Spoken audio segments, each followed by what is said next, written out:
So there's a story in the Bible where donkeys speak. Not a parable, not a metaphor. A donkey opens its mouth and it talks out loud in human language. And the prophet, a man who speaks for God, argues back with it like it's normal. But what happens next is the part most people skip over because it reveals something about spiritual blindness that the church does not talk about enough. All right, so to understand the story, and I mean really understand it, we need to set the stage. Israel is camped on the plains of Moab. They've just destroyed the Amorites, and now every king in the region is terrified. One of those kings is a man named Balak, and Balak has a plan. He sends messengers 400 miles north to a town called Pethor. They are looking for a man named Balaam. And this is where it gets interesting. Balaam is not an Israelite. He's not a prophet of Yahweh. Balaam is a diviner, a pagan sorcerer for hire. And this is very important. Somehow, God speaks through him anyway. The messengers show up with money. Come curse these people for us. Whatever you charge, we'll pay. And Balaam does something surprising. He asks God, and God tells him clearly, do not go with them. You must not curse these people because they are blessed. So Balaam sends them home. Done, right? Nope. Balak sends more messengers, more prestigious, more money. He basically says, name your price. And this time, God tells Balaam, go with them, but do only what I tell you. Now, stay with me here because this is very important. The very next verse, Numbers chapter 22, verse 22, it says, but God was very angry when he went. God told him to go. Then God was angry that he went. And if that feels a bit contradicting, good. The Bible wants you to sit in that tension because what happens next explains exactly why. Balaam gets up in the morning, saddles on his donkey, and goes with the Moabite officials. Now, here's what Balaam doesn't know. God has sent an angel, and that angel is standing in the road with a drawn sword.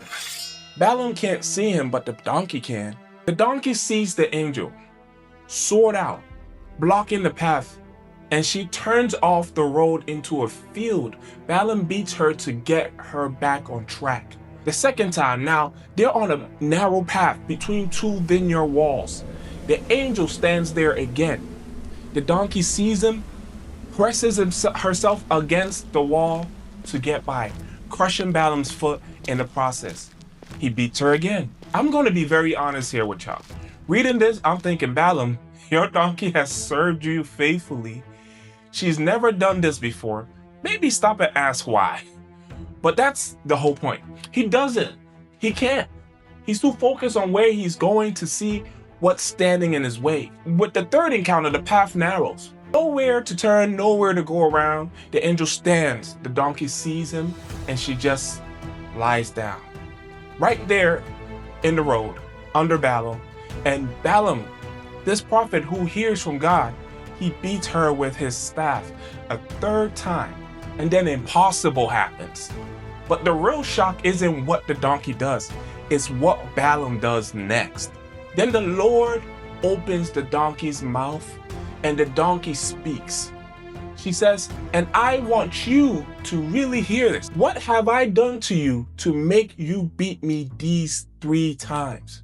A donkey speaking complete sentences, reasonable questions.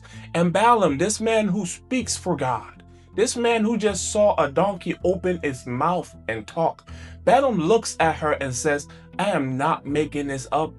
You have made a fool of me, and if I had a sword in my hand, I would kill you right now. He argues with the donkey like this is normal, like animals talking is just an inconvenience. The donkey responds again. She says, am I not your own donkey, which you have always been ridden, or you have always ridden? Have I been in the habit of doing these type of things to you? Balaam says, no. Right here, this is where the story turns. A donkey is speaking, and Balaam's reaction isn't, oh, it's not terror. It's not, wait, how is this happening? It's annoyance. He's irritated. His ego is bruised. A donkey is talking, and all he can think about is how embarrassed he feels. This is very important, and I want you to stay with me. The Lord opened Balaam's eyes, and he saw what the donkey had seen the whole time. The angel of the Lord standing in the road, sword drawn, and Balaam, who was just arguing with this donkey like it was Tuesday, falls face down. The angel speaks. Why have you beaten your donkey these 3 times? I have come here to oppose you because your path is a reckless one before me. The donkey saw me and turned away from me these 3 times. If she had not turned away, I would certainly have killed you by now. And he spared her. Let that sink in. The donkey saved the prophet's life 3 times. 3 times she saw what he couldn't. 3 times she protected him. And every single time he beat her for it. The most disturbing part of this story isn't the talking donkey. It's the prophet who couldn't see what the animal could. This is where a lot of Christians get it wrong on both sides. Balaam was a prophet. He heard from God. God spoke through him, and he was still spiritually blinded. So your gifting does not guarantee your sight, right? How many times have God put something in your path, trying to stop you from something you thought you wanted, and you just kept swinging?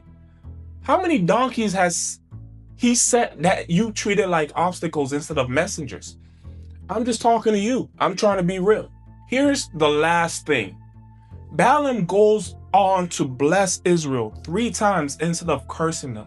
He speaks beautiful prophetic words, and if you stop reading there, it looks like redemption. But later in Numbers, chapter 31, Balaam is killed among the enemies of God. He saw the angel, he spoke the right words, but his heart never changed. The question was never whether Balaam could hear from God. The question was whether he would see him when he was standing in the way. My name is Yawdidthat. Drop a comment. Was there a time God put something in your path that you treated like an obstacle? I want to hear your story. I want to hear your thoughts. Subscribe if you want more biblical stories that the church simply doesn't talk about enough. I'll see you in the next one.